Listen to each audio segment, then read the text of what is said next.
এটি 4.5 বছরের শিশুর ওজন 52 কেজি। শুনে চোখ কপালে উঠলেও এটাই সত্যি। কিছু না খেলেও অস্বাভাবিকভাবে দিন দিন বেড়েই চলেছে এ শিশুর ওজন।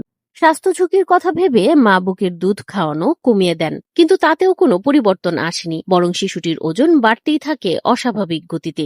ছোট বাচ্চা আমার বুকের দুধ খেতে, তা আমি এসে আরাফাতকে দুধ খাওয়াতাম অল্প করে, মানে আমার কষ্ট হলেও যে আমার বাচ্চাটা যেন ভালো হয় এই জন্য আমি চেষ্টা করি।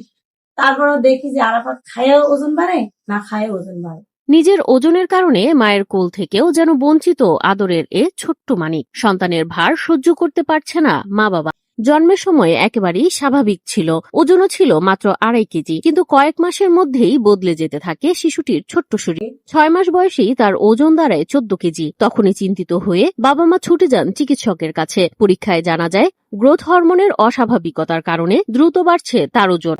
বর্তমানে আরাফাতের বয়স 4 বছর 8 মাস। এই বয়সে যেখানে একটি শিশুর ওজন হওয়ার কথা 15 থেকে 18 কেজি, সেখানে তার ওজন এখন 52 কেজি। নওগাঁর পত্নীতলা উপজেলার কৃষ্ণপুর ইউনিয়নের পানিউড়া গ্রামের দিনমজুর পরিবারের এই শিশুটির এখন স্বাভাবিকভাবে হাঁটতেও কষ্ট হয়। খেলাধুলা তো দূরের কথা, বেশিরভাগ সময়ই তাকে বসে বা শুয়ে থাকতে হয়। দিনমজুর বাবা আবু সাইদ ও গৃহিণী মা আক্তার বানু রাজশাহী ও ঢাকায় চিকিৎসা করিয়েও কাঙ্ক্ষিত ফল পাননি। চিকিৎসকদের পরামর্শ, বিশেষ তত্ত্বাবধানে দীর্ঘমেয়াদী চিকিৎসা পেলে আরাফাতের অবস্থার উন্নতি সম্ভব। অভাবী সংসারে সেই চিকিৎসা চালিয়ে যাওয়া এখন সবচেয়ে বড় চ্যালেঞ্জ। এই শিশুর স্বাভাবিক জীবনের জন্য প্রয়োজন সঠিক চিকিৎসা ও সহায়তা। আরাফাতের পরিবারের এখন সেই প্রত্যাশাই সবার কাছে।